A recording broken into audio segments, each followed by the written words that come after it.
House. This is the people's gavel.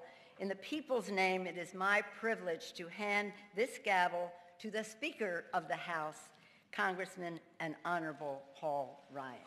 Thank you. It's official. Local Congressman John Boehner ends his 5-year reign as the Speaker of the House, and Congressman Paul Ryan of Wisconsin now officially the 62nd Speaker of the House.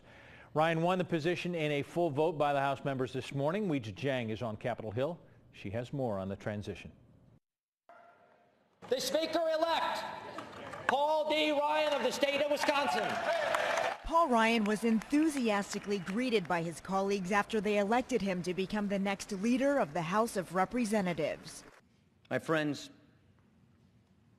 you have done me a great honor. And now the work begins. We need to make some changes, starting with how the House does business. We need to let every member contribute, not once they've earned their stripes, but now.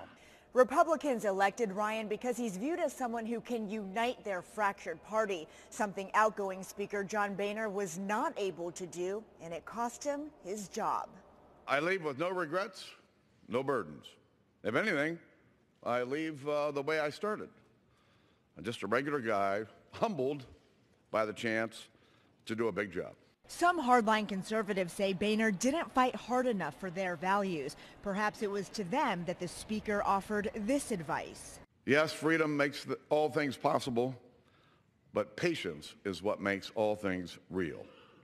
So believe in the long, slow struggle. Boehner leaves office after serving 25 years in the House. Weijia Jiang, CBS News, Capitol Hill.